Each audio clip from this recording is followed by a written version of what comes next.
Hello student, in this video we will discuss the next colligative property, osmotic pressure and osmosis. So osmosis not a colligative property, it is a just phenomena, and osmotic pressure denoted by pi, it is a colligative property. ये एक colligative property है osmotic pressure. तो इसमें सबसे पहले लेकिन हमें osmosis के बारे में जानना पड़ेगा कि ऑस्मोसिस क्या है। तो osmosis is the phenomena of the flow of solvent through a semi-permeable membrane from lower concentrated solution या फिर pure solvent to higher concentrated solution और solution।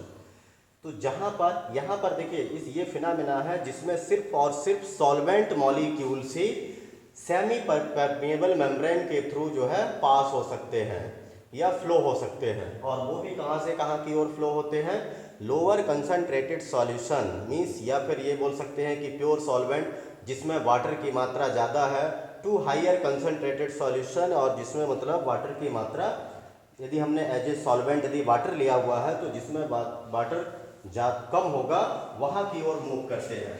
तो ये जैसे ये जो हमने वेसल लिया हुआ है, it is made up of by the SPM means semi permeable membrane.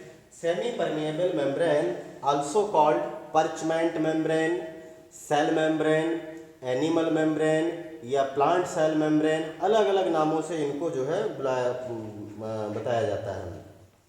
तो सेमी परमेबल मेम्ब्रेन से यहाँ पर ज़रूरत है, बिना सेमी परमेबल मेम्ब्रेन के ऑस्मोसिस फिनोमेना नहीं हो सकता है। तो यहाँ पर यदि हम देखें इसमें, जैसे ये वेसल है made up of by the SPM semi permeable membrane, और इसके अंदर में शुगर सॉल्यूशन ये भरा हुआ है। तो ये sugar solution sugar and water है, वाटर की मात्रा यहाँ पर कम है, शुगर की मात्रा ज़्यादा है, मतलब हायर कंसंट्रेटेड सॉल्यूशन है। बाहर में प्योर सॉल्वेंट है, ये प्योर वाटर यहाँ पर लिया हुआ है, तो प्योर सॉल्वेंट। अभी क्या होगा, यहाँ कंसंट्रेशन कम है, यहाँ कंसंट्रेशन ज़्यादा है, तो वाटर जो सॉल्वेंट मॉलिक्यूल का मूवमेंट होगा वो इस डायरेक्शन में होगा, यहाँ से यहाँ की ओर ये सॉल्वेंट मॉलिक्यूल्स मूव करेंगे। तो ये सॉल्वेंट मॉलिक्यूल्स जब मूव करेंगे तो अंदर में जो वॉल्यूम होगा वो वॉल्यूम इंक्रीज हो जाएगा, और इस तरह से यहाँ पर यदि हम देखें तो टोटल जो है सॉल्यूशन यहाँ तक ये भर जाएगा, और ऊपर भी जा सकता है, depend on the concentration of solution. तो इस तरह से देखिए यहाँ तक ही था, लेकिन अब ये वाटर बाहर से अंदर की ओर चला गया, ये अंदर की ओर लगातार जाते जाएगा जब तक बाहर का और अंदर का कंसंट्रेशन दोनों का इक्वल नहीं हो जाता, तब तक ये फ्लो हो सकता है। तो इस तरह से ये लेवल राइज हो जाएगा, मींस देखिए प्योर सॉल्वेंट से जहां पर हायर कंसंट्रेशन था वहां की ओर वाटर मॉलिक्यूल मूव कर गए by the process of osmosis और थ्रू सेमी परमेबल मेम्ब्रेन। तो इसके लिए जरूरी है कि जो प्रोसेस ऑफ ऑस्मोसिस है, it takes place through a semi permeable membrane and it involves only the movement of solvent particles, not solute particle. Solute particle यदि मूव करते हैं then that process is called diffusion, उसे हम diffusion बोलते हैं।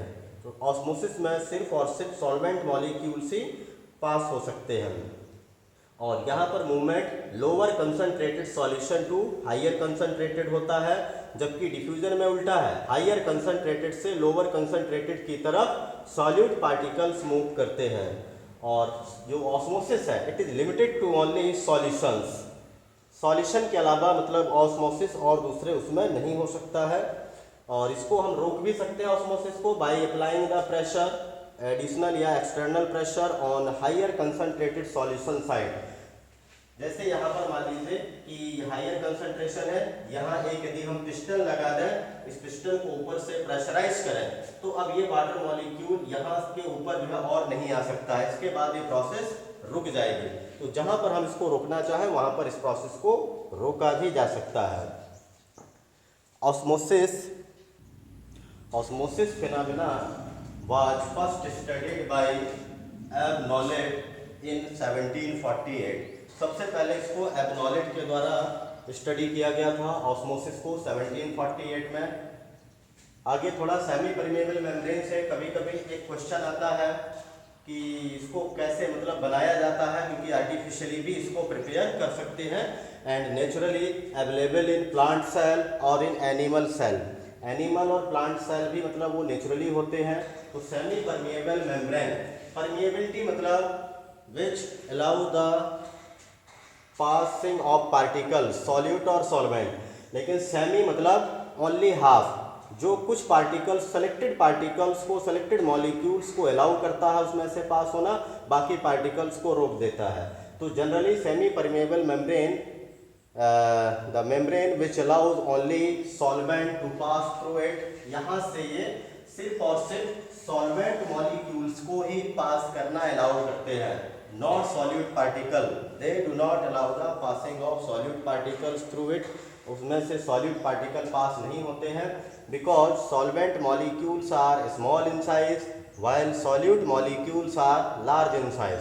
तो solute को इजाज़त नहीं देते हैं वहाँ से पास होने का, तो ये सेलेक्टेड होता है। सेमी परमेबल मतलब सेलेक्टेड मेम्ब्रेन है, it pass only selective molecules. इसको हम बना भी सकते हैं। तो प्लांट और एनिमल के अलावा यदि लेबोरेटरी में सिंथेसाइज करना हो, तो यदि हम देखें artificially, it is the film of gelatinous precipitate of cupric ferrocyanide. तो ये क्यूप्रिक फेरोसाइनाइड का एक जेलेटिनस फिल्म है, मतलब पतला सा लेयर होता है फिल्म टाइप का पतली से, और ये प्रेसिपिटेट के फॉर्म में रहती है और जिसका फॉर्मूला है Cu2FeCN6। तो कभी कभी फॉर्मूला पूछा जाता है कि सेमी परमेबल मेम्ब्रेन जो आर्टिफिशियली तैयार की जाती है उसका केमिकल नेम या केमिकल फॉर्मूला क्या है, तो वो होता है क्यूप्रिक फेरोसाइनाइड या Cu2FeCN6। तो ये सेमी परमेबल मेम्ब्रेन के बारे में था। अभी हम ऑस्मोसिस को जैसे इस तरह से भी डिमॉन्स्ट्रेट कर सकते हैं। ऑस्मोसिस सिंपल होता है डिमॉन्स्ट्रेशन के लिए।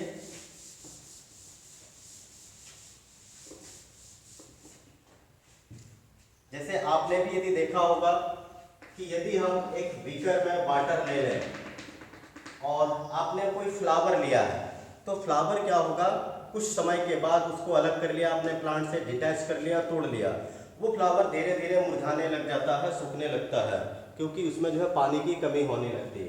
लेकिन वही यदि हम फ्लावर क्या करें, इसमें यदि डाल देते हैं पानी में, तो कुछ समय के बाद ये फिर से खिल जाएगा। इसका मतलब है कि जो वाटर मॉलिक्यूल थे वो बाहर से अंदर की ओर चले गए, फ्लावर्स की ओर गए। तो इस तरह से भी ये ऑस्मोसिस को हम यहाँ पर ऑब्जर्व कर सकते हैं। ये सिंपल मेथड है ऑब्जर्विंग द।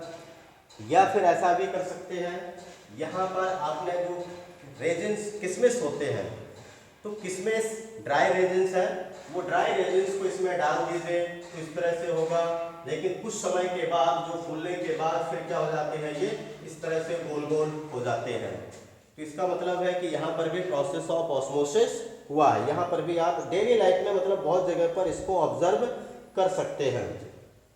और इसके अलावा जैसे एग ले लें, ये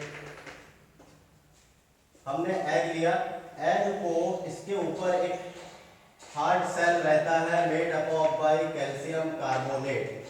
अब उस हार्ड सेल को यदि हटाना है, तो हार्ड सेल को हटाने के लिए डाइल्यूट HCl के में उसको जो है डिप कर दीजिए, अंडे को पूरा अंडा लेकर के डाइल्यूट HCl के सॉल्यूशन में डिप कर देंगे, तो यहाँ पर ये HCl के साथ रिएक्शन कर लेगा टू फॉर्म कैल्शियम का chloride, carbon dioxide and H2O, ये बना लेगा और ये हार्ड सेल यहाँ से रिमूव हो जाएगा।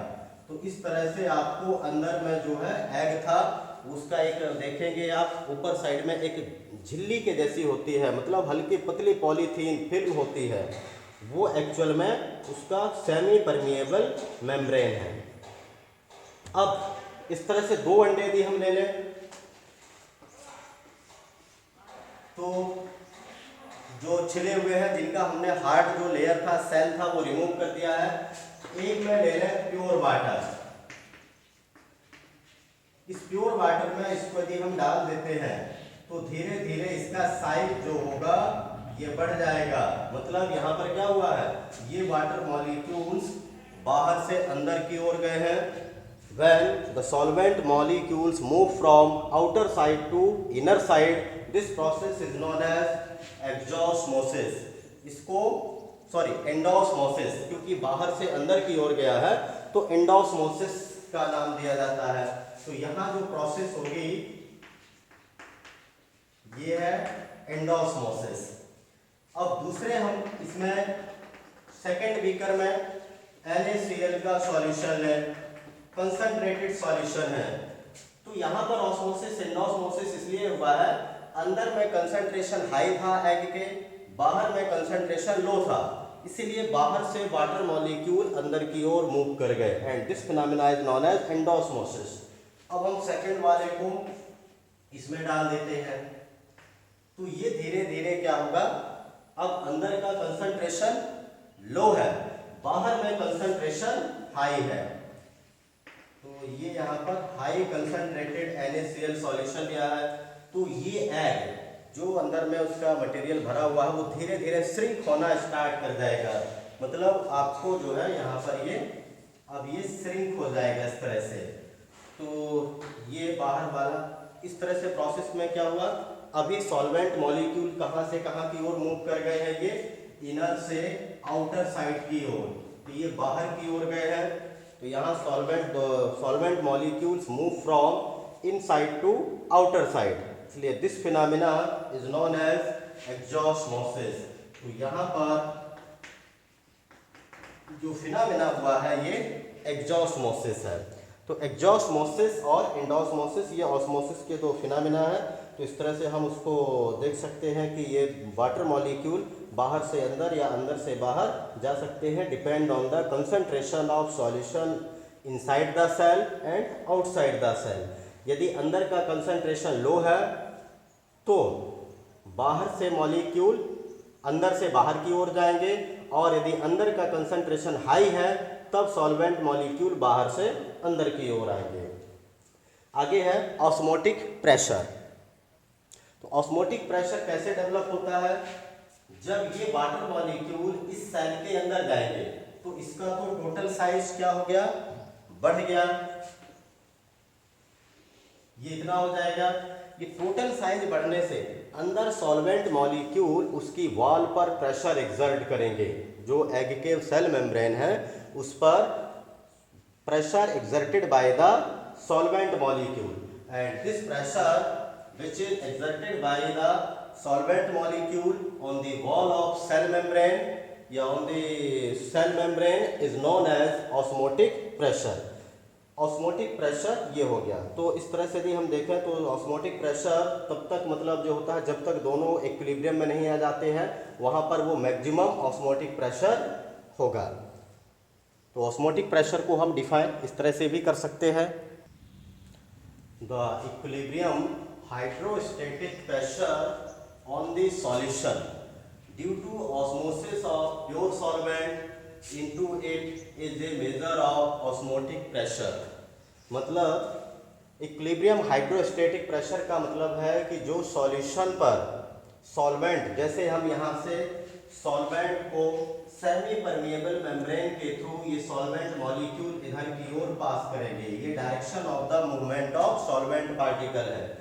तो यहाँ पर ये मूव करने से क्या होगा, इसके अंदर तो वाटर का लेवल बढ़ता जाएगा, सॉल्वेंट मॉलिक्यूल की संख्या इंक्रीज होती जाएगी। सॉल्वेंट मॉलिक्यूल इंक्रीज होने से इस जो पिस्टन लगा हुआ है ये पिस्टन जैसे मतलब भर जाएगा तो ऊपर की ओर उठना स्टार्ट कर देगा।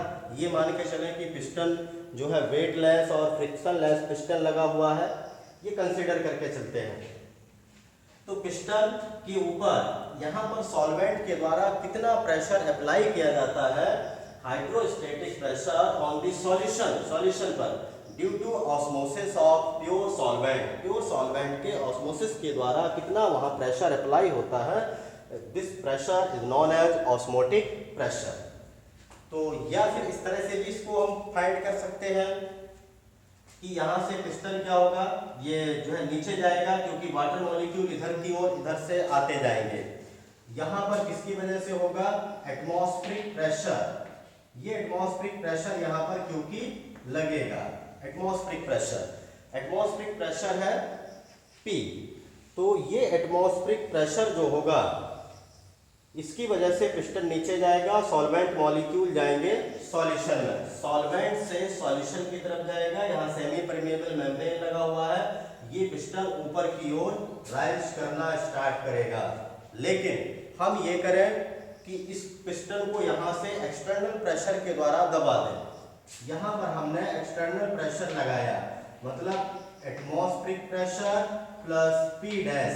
P dash is the external pressure applied by us.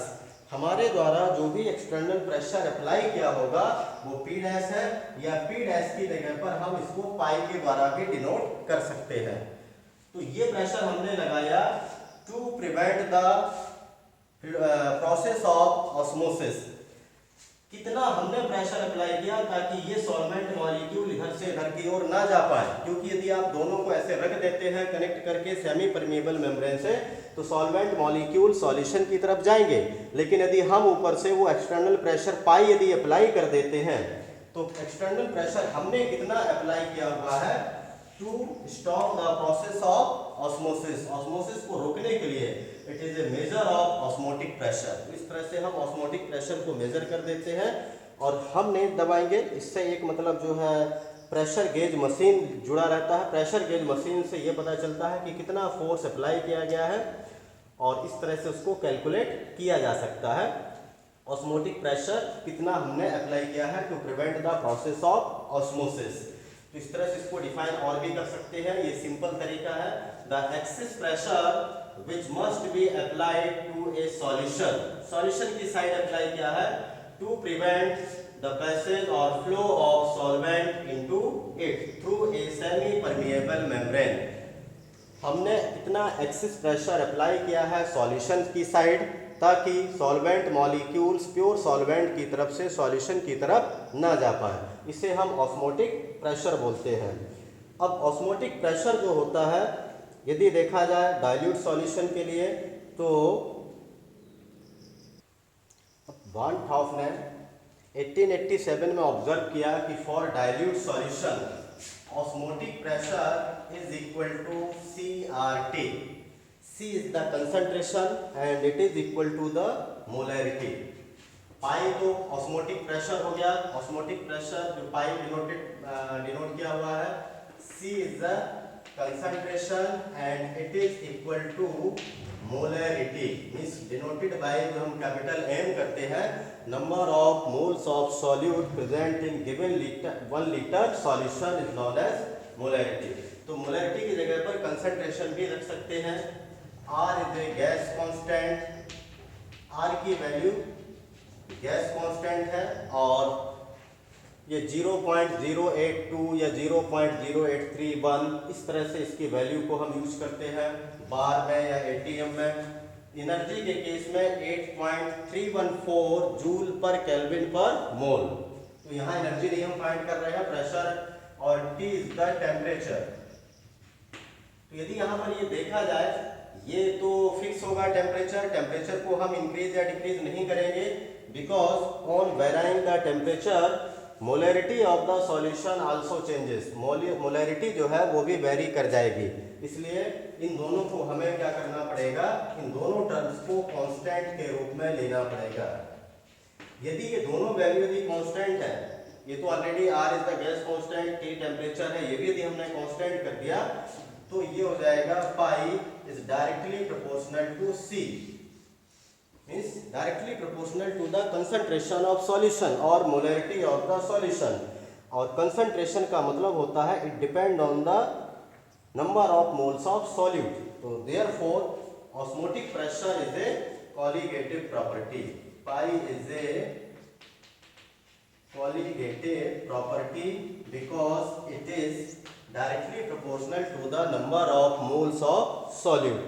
जैसे जैसे कंसंट्रेशन बढ़ेगा, कंसंट्रेशन बढ़ने का मतलब है number of moles of solute बढ़ते जा रहे हैं, वैसे वैसे ऑस्मोटिक प्रेशर भी इंक्रीज होता जाएगा। अब हम यहाँ से मॉलिक्यूलर मास या मोलर मास को भी फाइंड कर सकते हैं।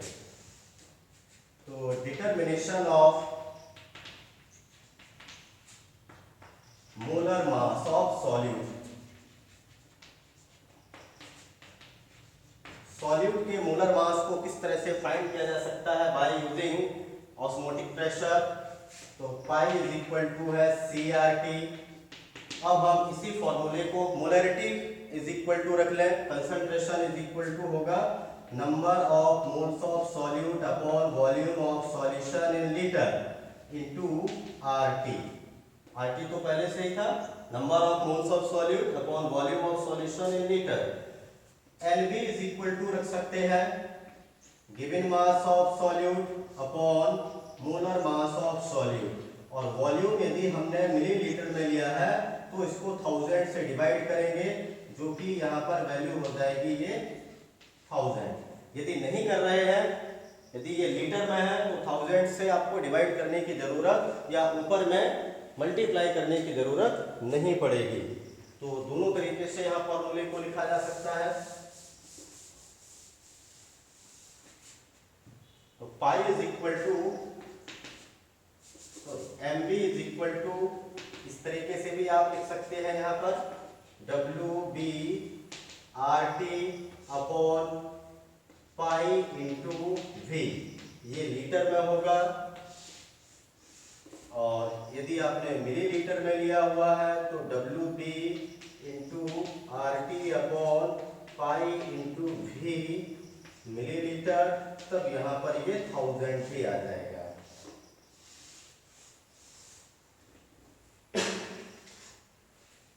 तो इस तरह से हम pi is equal to value find कर सकते हैं ऑस्मोटिक प्रेशर, और यहाँ से ऑस्मोटिक प्रेशर से molar mass of the solute. MB is the molar mass of solute and WB is the given mass of the solute. अब molar mass हमें किस कंडीशन में एक्यूरेट मिलता है, तो इसके लिए ये तभी मतलब एक्यूरेट मिलेगा जब solute must be non volatile. Solute हमेशा नॉन वोलेटाइल होना चाहिए, and solution must be dilute होगा, तभी हम वहाँ पर ऑस्मोटिक प्रेशर को मेजर कर सकते हैं।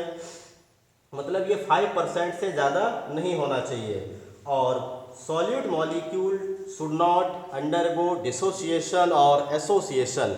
ना तो वो मॉलिक्यूल डिसोसिएट हो ना ही एसोसिएट हो, तभी हम यहाँ पर उसे कैलकुलेट कर सकते हैं। नेक्स्ट है biological significance of osmosis. Osmosis जो इसका बायोलॉजिकल सिग्निफिकेंस क्या है, तो बायोलॉजिकली तो काफ़ी ज़्यादा इसका रोल है। हम जो पानी पीते हैं, स्वेटिंग होता है, ये सभी में ऑस्मोसिस का काफ़ी रोल होता है। हमें प्यास लगती है, हम पानी पीते हैं, वो पानी हमारे सेल तक पहुंच जाता है due to the process of osmosis. Excess water होता है तो वाटर बाहर भी निकल जाता है by the process of sweating, वहाँ पर भी जो है ऑस्मोसिस हेल्प करता है। ये डिपेंड करता है सॉल्यूशन के कंसंट्रेशन पर, कब ज़्यादा या कब हुआ। तो जैसे it play significant role in water absorption in plant through root के द्वारा जो वाटर एब्जॉर्प्शन होता है, इसमें ये सिग्निफिकेंट रोल प्ले करता है ऑस्मोसिस।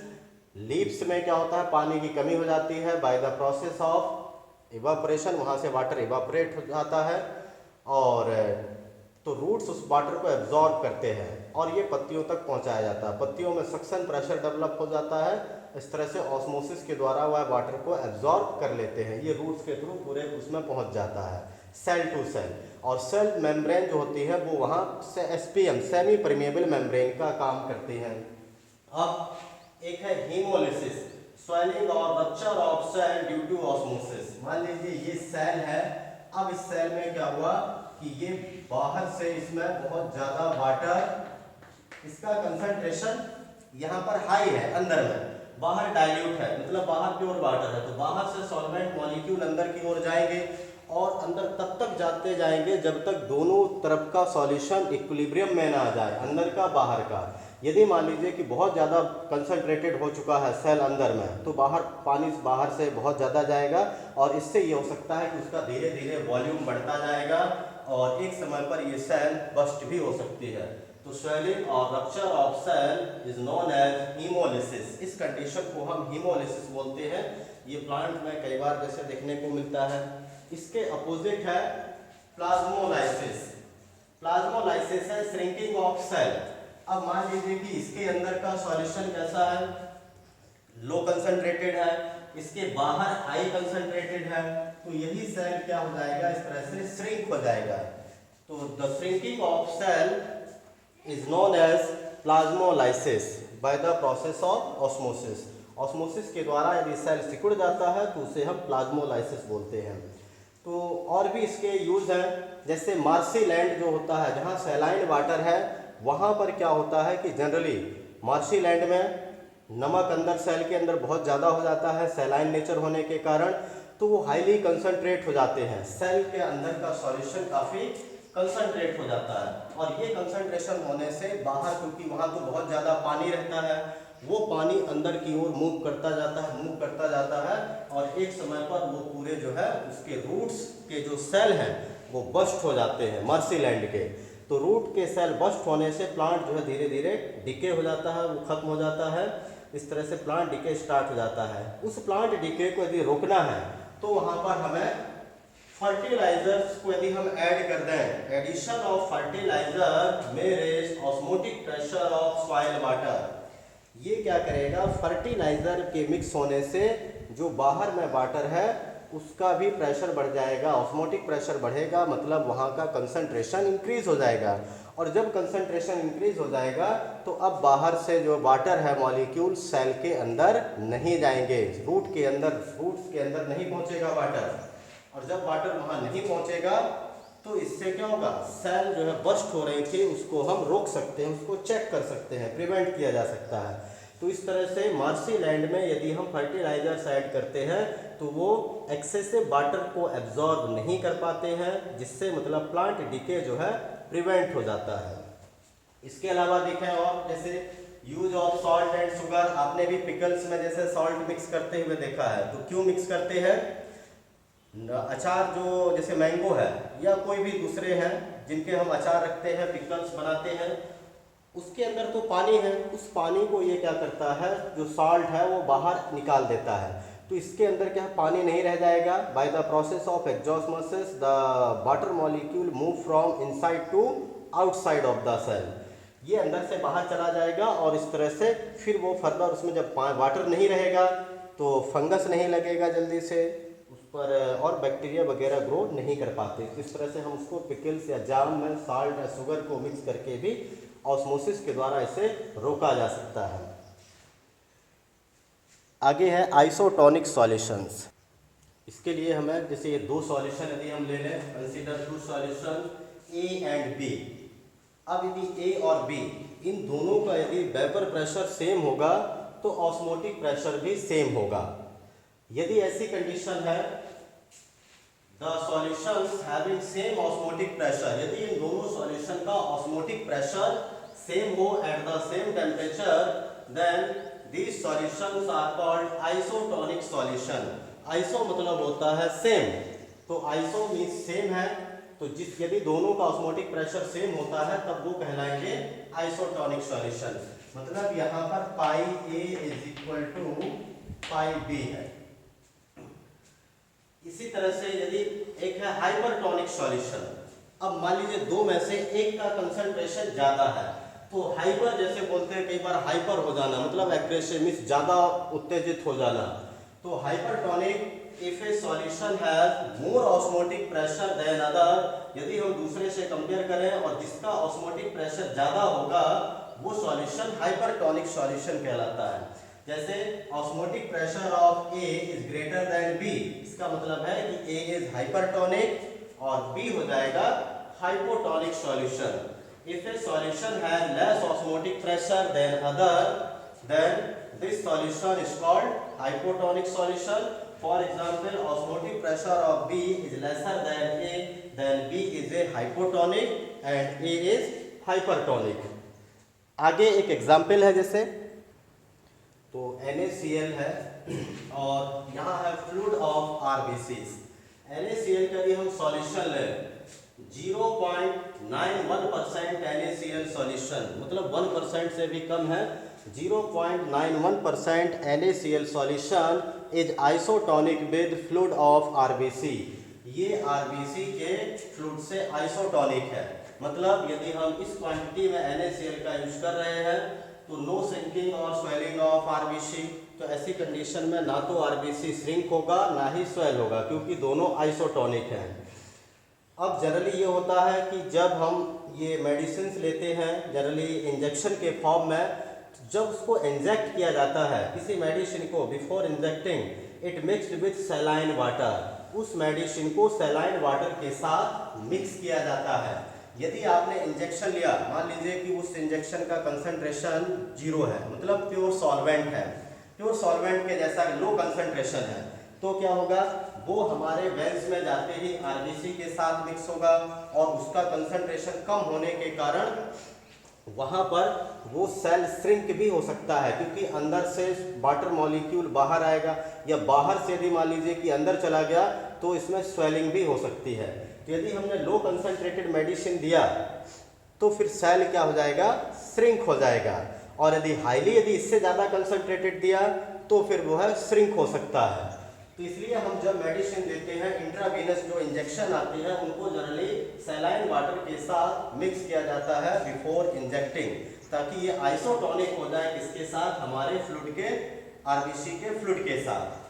अदरवाइज क्या हो जाएगा, यदि मान लीजिए उसमें स्वेलिंग आ गई, लो कंसंट्रेटेड आपने मेडिसिन दे दी, इंजेक्ट कर दी, तो इससे स्वेलिंग और पफिनेस आ सकता है आरबीसी में, एंड स्वेलिंग और puffiness of RBC is called oedema, इसको एडिमा बोलते हैं। इससे आरबीसी बस्ट भी हो सकते हैं, फट सकते हैं।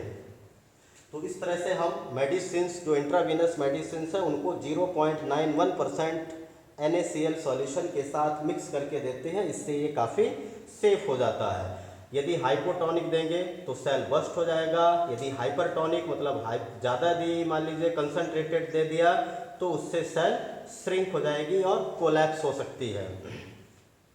अभी जैसे कई बार ये भी आता है क्वेश्चन कि सॉल्ट वाटर जो फिश होती हैं die when they are suddenly transferred to a fresh water aquarium, हमने मान लीजिए सी वाटर फिश लिया, सॉल्टी वाटर फिश को लिया, अब सॉल्टी वाटर फिश को यदि हम फ्रेश वाटर में भी डाल देंगे तो क्या होगा, सॉल्टी वाटर की जो फिश है उनका कंसंट्रेशन हाई है, सेल का, उनके अंदर के जो सेल है उनका कंसंट्रेटेड हाई है, फ्रेश वाटर में जाएंगे, फ्रेश वाटर में जाते ही वाटर ज़्यादा बाहर से अंदर की ओर आएगा सेल में, इससे उन सॉल्टी वाटर के जो फिश की सेल है वो क्या हो जाएगा, उसमें स्वेलिंग आ जाएगी और वो इस तरह से बस्ट हो जाएंगी, रप्चर हो जाएंगी और वो उनके डेथ हो सकती है। इसलिए वहाँ पर वो कंफर्टेबल फील नहीं करते हैं और सडनली डाई भी हो जाते हैं, मर भी जाते हैं। इसी तरह से एक क्वेश्चन और है कि जो the person which suffering from high blood pressure, जो हाई ब्लड प्रेशर से सफरिंग कर रहा है, is advise to take minimum quantity of salt, उनको ये बोला जाता है कि हाई ब्लड प्रेशर वाले को मिनिमम क्वांटिटी ऑफ सॉल्ट देना है, जिसको हाई ब्लड प्रेशर पहले से ही है, they advise to take minimum salt. अब ऐसा क्यों बोला जाता है कि उनको मिनिमम क्वांटिटी में सॉल्ट लेना चाहिए, क्योंकि ऑलरेडी उनका ब्लड प्रेशर हाई है, यदि हमने एक्सेस क्वांटिटी में यदि सॉल्ट का यूज किया तो क्या होगा, ये सॉल्ट हमारे सेल के अंदर पहुंचेगा, सॉल्ट जब सेल के अंदर यदि ये पहुंच गया तो इससे क्या होगा, बाहर से ज़्यादा वाटर मॉलिक्यूल अंदर की ओर जाएंगे, अंदर जाएंगे तो सेल और भी ज़्यादा स्वेल हो जाएंगी, सेल ज़्यादा स्वेलिंग होने के कारण रप्चर भी हो सकती है और इससे उसका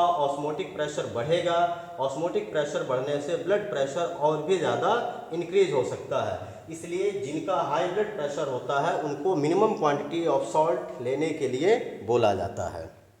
नेक्स्ट है रिवर्स ऑस्मोसिस। आपने आरओ का नाम सुना होगा, आरओ जिसे हम जनरली वाटर को फिल्टर करने के लिए यूज करते हैं, और ये आरओ का मतलब होता है it is based on the phenomena of reverse osmosis. तो जैसे अभी आपने ऑस्मोसिस पढ़ा था, movement of solvent particle from lower concentrated to higher concentrated solution through a semi permeable membrane. अभी लोअर से हाई की ओर था, अभी इसको रिवर्स कर देना है, और इस मेथड को हम डीसैलिनेशन ऑफ सी वाटर में यूज करते हैं, इसलिए यहाँ पर डीसैलिनेशन ऑफ सी वाटर भी पढ़ना है, सेम प्रोसेस रिवर्स ऑस्मोसिस को। तो रिवर्स ऑस्मोसिस में हो जाएगा the process of movement of solvent, या मान लीजिए डीसैलिनेशन के लिए तो वाटर के लिए यूज कर रहे हैं pure water, through a semi permeable membrane from, अभी है solution to the pure solvent, अभी था ऑस्मोसिस में लोअर से हाई, यहाँ पर हो गया from higher concentrated solution to the lower concentrated solution और from solution to the pure solvent by applying excess pressure on solution side. Solution की साइड में एक्सेस प्रेशर को यदि हम अप्लाई कर दें तो इससे क्या होगा, सॉल्वेंट मॉलिक्यूल उल्टे डायरेक्शन में जाना स्टार्ट करेंगे, हाइयर कंसंट्रेटेड से लोअर कंसंट्रेटेड सॉल्यूशन की तरफ मूव करेंगे। जैसे यहाँ पर देखिए ये पिस्टन लगा हुआ है, यहाँ फ्रेश वाटर है, यहाँ पर सी वाटर लिया हुआ है, बीच में सेमी परमेबल मेम्ब्रेन है। यदि हम इसको ऐसे सिंपली रख देंगे तो वाटर मॉलिक्यूल इधर से इधर की ओर जाएगा और ये पिस्टन ऊपर की ओर जाएगा। लेकिन इस पिस्टन को यदि हम क्या करें, ऊपर से और एक्सटर्नल प्रेशर अप्लाई करें, यदि हम ये प्रेशर अप्लाई करते हैं which is greater then osmotic pressure, osmotic pressure से यदि हमने एक्स्ट्रा प्रेशर अप्लाई किया, पिस्टन को नीचे दबाया, तो वाटर मॉलिक्यूल का डायरेक्शन ये हो जाएगा, सी वाटर से सॉल्वेंट मॉलिक्यूल फ्रेश वाटर की तरफ आएंगे और जैसे फ्रेश वाटर एक्सेस होगा तो यहाँ पर हम उसको कलेक्ट करते जाएंगे। तो ये रिवर्स ऑस्मोसिस है कि सॉल्यूशन से सॉल्वेंट की तरफ वाटर मॉलिक्यूल आ रहे हैं। तो इसका यूज डिसैलिनेशन ऑफ वाटर, मतलब जो सैलाइन वाटर होता है, समुद्री पानी है, उसमें नमक ज़्यादा है, उसको सेमी परमेबल अलाउ नहीं करती है, सॉल्ट पार्टिकल को ओनली सॉल्वेंट मॉलिक्यूल अलाउ करती है when we apply excess pressure on solution side. तो therefore this process is a reverse osmosis. आजकल कई कंट्री जहाँ पर फ्रेश वाटर की कमी है वो अपनी पानी की कमी को, सेफ वाटर जो है, फ्रेश वाटर है, उसकी कमी को पूरा करने के लिए रिवर्स ऑस्मोसिस मेथड को अपना रहे हैं। तो आज हमारा यहाँ पर ये चैप्टर भी फिनिश हो गया है। आज के इस वीडियो में इतना ही। Thank you, have a nice day.